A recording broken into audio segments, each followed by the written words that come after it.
रिंकू हर साल क्लास में फर्स्ट आती है। रिंकू अमीर घर की लड़की थी और गोरी थी। वो 10वीं क्लास में पढ़ती थी। उसके पास हर एक सब्जेक्ट के लिए अलग अलग ट्यूशन टीचर था और उसे इस बात का घमंड था, मुझसे कोई पंगा नहीं ले सकता है, मैं पढ़ाई लिखाई में सबसे अच्छी हूँ। उसी क्लास में पिंकी नाम की एक और लड़की थी। वो गरीब घर से थी और काली थी। इस वजह से उसे क्लास के बच्चे ताने मारते रहते थे, लेकिन पिंकी को पढ़ाई लिखाई में दिलचस्पी थी। वो हर रोज फर्स्ट बेंच पर ही बैठना चाहती थी, लेकिन रिंकू को ये बात पसंद नहीं थी। ये देखो, आ गई काली कलौटी, अब ये इसी बेंच पर आकर बैठेगी। रिंकू ने बेंच पर अपना बैग रख दिया। पिंकी उसके पास आई और बोली, रिंकू मुझे इस बेंच पर बैठना है। कैसे बैठेगी, यहाँ जगह नहीं है। तूने अपना बैग रख दिया है यहाँ, बैग हटा, ये बैग रखने की जगह थोड़ी है। तो जैसी काली कलौटी को तो स्कूल में एडमिशन ही नहीं मिलनी चाहिए, गरीब भिखारी कहीं की, फर्स्ट बेंच पर बैठने की औकात है। दोनों के बीच में झगड़ा चलने लगा। ये रोज का था, इसीलिए बाकी के स्टूडेंट्स ने ध्यान ही नहीं दिया। तभी क्लास में विवेक सर की एंट्री हुई। शांत हो जाओ बच्चों, अपनी अपनी जगह पर बैठ जाओ। विवेक सर को सब लोग पहली बार देख रहे थे, इसीलिए सभी चौंक गए और अपनी अपनी जगह पर बैठ गए। रिंकू ने बैग हटा लिया और पिंकी झट से उसके पास फर्स्ट बेंच पर बैठ गई।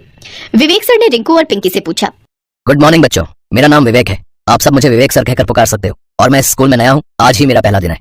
विवेक यंग है। उसे देखकर रिंकू और पिंकी दोनों का दिल पिघल गया। वाह, सर कितने हैंडसम है। ए पिंकी, सर की तरफ आंख उठाकर भी मत देखना, सर मुझे पसंद आए हैं।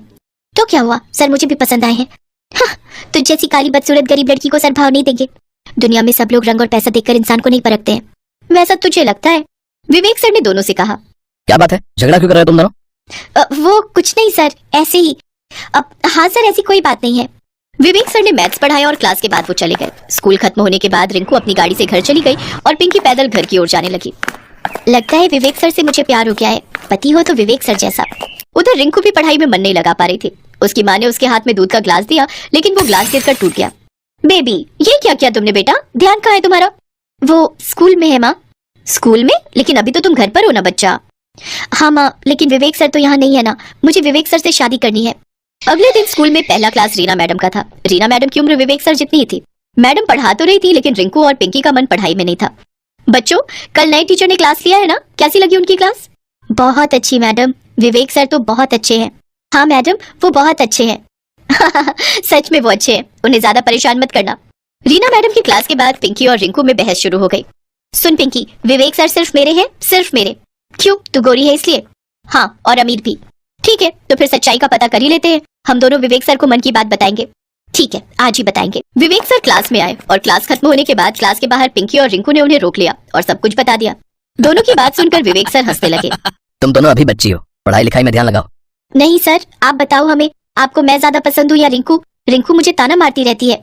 क्यों ना मारू ताना, बदसूरत है तू, काली है, गरीब है। विवेक सर को सब कुछ समझ में आ गया। उन्होंने कहा, देखो मुझे पसंद करते हो ना, तो मेरी बात माननी पड़ेगी। हाँ हाँ सर, जरूर मानेंगे। तो फिर तुम दोनों दोस्त बन जाओ, गले मिलो एक दूसरे से। नहीं सर, मैं इस काली बदसूरत भिखारिन से गले नहीं मिल सकती। हाँ हाँ, मैं भी किसी घमंडी चुड़ैल से गले नहीं मिल सकती। दोनों फिर से झगड़ने लगे। विवेक सर ने दोनों को शांत करवाया और कहा, अरे चुप हो जाओ तुम दोनों, ठीक है, मुझसे जवाब चाहिए ना, मैं सोच के कल बताता हूँ। रात को पिंकी और रिंकू को नींद नहीं आई। दोनों आंखें खोलकर विवेक सर से शादी के सपने देखने लगे। अगले दिन स्कूल आते ही विवेक सर ने दोनों को बुलाया और कहा, रिंकू तुम मैथ्स में वीक हो ना? हाँ सर, मैथ्स के लिए मेरे पापा ने 2 टीचर रखे हैं, लेकिन कुछ हो ही नहीं रहा है। बाकी सब सब्जेक्ट्स में मुझे अच्छे मार्क्स आते हैं। बहुत अच्छी बात है, लेकिन मैथ्स में अच्छे मार्क्स नहीं आएंगे तो 10वीं कक्षा में टॉप कैसे करोगी? और पिंकी, तुम इंग्लिश में वीक हो ना? हाँ सर, हमारे गाँव में कोई भी इंग्लिश नहीं बोल पाता है, ट्यूशन लगाने का पैसा नहीं है, लेकिन मैं मैथ्स में बहुत अच्छी हूँ। समझ गया। सुनो, आज से तुम दोनों एक दूसरे को पढ़ाओगी। पिंकी, तुम रिंकू को मैथ्स पढ़ाओगी और रिंकू, तुम पिंकी को इंग्लिश पढ़ाओगी। लेकिन उससे क्या होगा सर? जो अच्छे से पढ़ा पाएगी, मैं उसी का प्यार स्वीकार करूंगा और उसका विचार साल के अंत में होगा। रिजल्ट से ही पता चल जाएगा कि किसने कितनी अच्छी तरह से दूसरे को ट्रेनिंग दी है, ठीक है? ठीक है सर, मैं रिंकू को मैथ्स पढ़ाने में जान लगा दूंगी। मैं भी पिंकी को पढ़ाने में जान लगा दूंगी सर। विवेक सर से शादी करने का सपना दोनों के सर चढ़ गया था। क्लास के बाद दोनों स्कूल में पढ़ने और पढ़ाने के लिए एक दूसरे के साथ बैठ गए, लेकिन छुट्टी के बाद स्कूल का गेट तो बंद हो जाता है। एक जगह तो चाहिए पढ़ने के लिए। एक काम करते हैं, तू मेरे साथ मेरे घर चल, वहाँ पढ़ाई कर लेंगे। ठीक है, लेकिन तू कल मेरे साथ मेरे घर जाएगी। ठीक है, पक्का। ऐसे एक दिन पिंकी के घर और एक दिन रिंकू के घर में दोनों पढ़ाई करने लगी। रिंकू पिंकी को इंग्लिश पढ़ाने लगी और पिंकी रिंकू को मैथ्स पढ़ाने लगी। विवेक सर के कहने पर दोनों मन लगाकर पढ़ते भी गए और ऐसे दोनों में दोस्ती हो गई।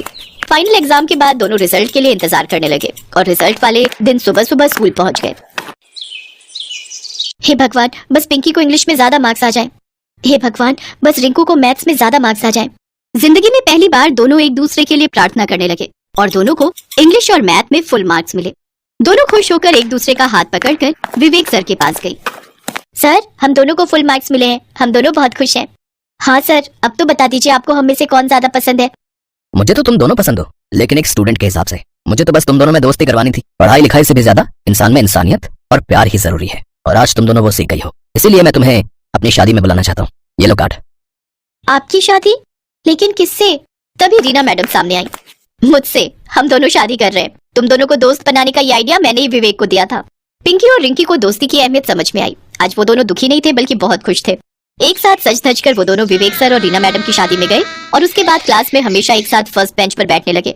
शादी के सपनों ने उन्हें असली प्यार और दोस्ती सिखा दी।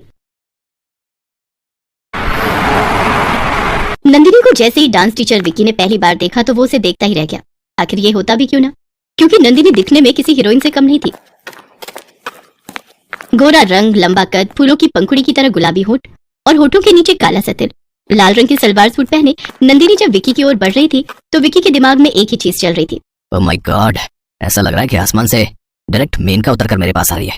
नंदिनी जब पहली बार उसके पास आई और उससे पूछा कि एक्सक्यूज मी, ये डांस टीचर विक्की कहाँ मिलेंगे? नाचीज को ही विक्की कहते हैं। कहिए क्या काम है? ओह, आप है विक्की सर? हाँ, अब सर बोलिए या पैर। विक्की मैं ही हूँ। काफी मजाकिया है आप। उसका तो पता नहीं, लेकिन आशिक मिजाज तो हूँ। विक्की की इस बात पर नंदिनी ने जब उसे घूर कर देखा तो उसने कहा, अरे आशिक मिजाज मतलब डांस से आशिकी। I love dancing. डांस मेरी रग रग में समाया हुआ है। जैसे मछली पानी के बिना नहीं रह सकती, मैं डांसिंग के बिना नहीं रह सकता। सर, मुझे आपसे डांस सीखना है। मैं कब से डांस सीखने आ सकती हूँ? काल करे सो आज कर, आज करे सो अब। पल में प्रलय होएगी तो डांस सीखेगा कब? डांस टीचर विक्की की इस बात को सुनकर नंदिनी मुस्कुरा दी। विक्की ने उसी दिन से नंदिनी को डांस सिखाना शुरू कर दिया। 1 2 3 4 5 6 7 8। अरे नहीं नंदिनी जी, 7 में ये राइट वाला पैर आगे होगा और लेफ्ट वाला पीछे, और बॉडी का ये वाला भाग थोड़ा झुका रहेगा, थोड़ा सा, ज्यादा नहीं, ऐसे। सर, वही तो मैं कर रही हूँ। नहीं, आप वैसा नहीं कर रही हैं। ये देखिए, आपका कौन सा पैर आगे? Sorry sir. डांस को पूरा कंसंट्रेशन के साथ करिए और दिल से करिए तो बहुत मजा आएगा। Okay sir. उस 1 घंटे की क्लास में विक्की ने स्टेप सिखाने के बहाने नंदिनी को 100 बार गलत तरीके से छुआ, लेकिन नंदिनी को इसका जरा भी आभास नहीं हुआ क्योंकि उसे लग रहा था कि ये डांस का ही पार्ट है। जब उसकी क्लास खत्म हुई तो वो मास्टर जी को बाय करके क्लास से निकल गई। उसके जाने के बाद विक्की आहें भरता हुआ बोला, आज से ज्यादा मजा तो मुझे डांस सिखाने में कभी नहीं आया था। कितनी पतली कमर थी उसकी और क्या मूव थे उसके। मजा ही आ गया यार। लोग फालतू में डॉक्टर बनते हैं, इंजीनियर बनते हैं या साइंटिस्ट बनते हैं। अरे जो मजा डांस टीचर बनने में है वो मजा भला कोई और प्रोफेशन कैसे दे सकता है? ए ऊपर वाले, तूने मेरी किस्मत इतनी शानदार बनाई है कि इसके लिए तेरा 1 लाख बार भी शुक्रिया अदा करूं तो वो कम पड़ेगा। उधर नंदिनी लगातार विक्की डांस टीचर की क्लास में आने लगी, लेकिन धीरे धीरे उसे ये एहसास होने लगा कि विक्की डांस टीचर हमेशा कोई न कोई ऐसे मौके की तलाश में रहता जब वो उसे टच कर सके। डांस टीचर कौन है, मैं या आप? सर, वो तो आप है, लेकिन इस बार मैंने तो सही स्टेप्स किए हैं। अरे नंदिनी जी, आपने सही किए हैं तो क्या मेरी आंखें खराब हैं जो मुझे गलत दिख रही हैं? नहीं सर, ऐसा नहीं है। मुझे तो लगता है कि ऐसा ही है, तभी तो आप मुझे ही सिखा रही हैं। देखिए नंदिनी जी, गलत स्टेप करिएगा तो मुझे करेक्ट तो करना ही होगा ना। अगर करेक्ट नहीं किया तो कल को आप मुझे ही दोष देंगी। नंदिनी के पति देवेश का ट्रांसफर हो गया था, इसलिए कुछ दिन पहले ही वो इस मोहल्ले में रहने आई थी। देवेश बैंक में मैनेजर था। वो हर दिन 9:30 बजे बैंक के लिए निकल जाता। उसके जाने के बाद पूरा दिन नंदिनी घर में अकेली बोर होती। डांस करने का उसे बहुत शौक था, इसलिए एक दिन उसने देवेश से कहा, आप तो जानते ही है ना, कॉलेज के समय से ही मुझे डांस सीखने का बहुत शौक रहा है। शादी के बाद मेरा वो शौक कहीं किसी बक्से में बंद हो गया। देखिए, आप तो पूरा दिन ऑफिस में रहते हैं, लेकिन मैं घर में बोर हो जाती हूँ। अगर मैं डांस फिर से सीखने लगूंगी तो मेरी बोरियत कम हो जाएगी और मेरा पुराना शौक भी पूरा हो जाएगा। अरे बाबा, तो मैंने कहा तुम्हें रोका है अपने शौक पूरे करने से? है? जाओ और सीखो। वैसे भी शादी के बाद तुम्हारी उंगलियों के इशारे पर मुझे डांस करना तो आ ही गया है। ये क्या कर रहे हैं सर आप? क्या कर रहे हैं? क्या कर रहा हूँ मतलब? डांस की क्लास है, डांस सिखा रहा हूँ। सर, या तो आप बहुत स्मार्ट हैं या मुझे बेवकूफ समझ रहे हैं। क्या मतलब है आपका? मतलब ये है कि पिछले 10 दिनों से मैं आपको नोटिस कर रही हूँ कि आप डांस सिखाते कम है, इधर उधर टच ज्यादा करते हैं। बहुत ही बेशर्म किस्म के इंसान हैं आप। नंदिनी की बातों को सुनकर विक्की आग बबूला हो गया। उसने नंदिनी पर लगभग चिल्लाते हुए कहा कि आपका दिमाग तो ठीक है? क्या कह रही हैं आप? सालों से मैं यहाँ डांस क्लास चला रहा हूँ, कला की साधना कर रहा हूँ, और आप मुझ पर ऐसे बेबुनियाद आरोप लगा रही हैं। देखिए, आपको डांस सीखना है तो सीखिए, नहीं सीखना है तो कहीं और चले जाइए, लेकिन इस तरह मेरी कला को, मेरी साधना को नीचा मत दिखाइए। विक्की चिल्ला चिल्ला कर ये बातें कर रहा था और उसकी बातों को पूरी क्लास सुन रही थी। तभी उसी क्लास में डांस सीखने वाली एक लेडी रानी विक्की के पास आई और उसके मुंह पर एक जोरदार तमाचा मार दिया। कला की साधना? आप कला की साधना कर रहे हैं? अरे सर, शर्म करिए आप, शर्म। आप कला की साधना नहीं कर रहे हैं बल्कि उसकी आड़ में अपनी गंदी इच्छा पूरी कर रहे हैं। अरे आपकी हिम्मत कैसे हुई मुझे थप्पड़ मारने की? कौन है आप? आपने तो कुछ दिन पहले ही यहाँ एडमिशन लिया है। आपकी बड़ी उम्र देखकर मैंने मना भी किया था डांस सिखाने से। कितना जिद किया था आपने डांस सिखाने के लिए। अति बदतमीज किस्म की लेडी आप। मैं रानी हूँ, इंस्पेक्टर रानी। पिछले कई दिनों से मुझे तुम्हारी बेशर्मी की शिकायत मिल रही थी, लेकिन ठोस सबूतों के अभाव में मैं कुछ कर नहीं पा रही थी। इस बदमाश आदमी की बुरी नीयत का शिकार मेरी बेटी भी हुई है। 1 सप्ताह पहले की बात है। मम्मी डांस टीचर अच्छे नहीं है, वो डांस कम सिखाते हैं, इधर उधर टच ज्यादा करते हैं, और जब मैं उन्हें कुछ बोलती हूँ तो वो ये बोलते हैं कि ये तो डांस का पार्ट है, गलती करोगी तो सही तो करना ही होगा।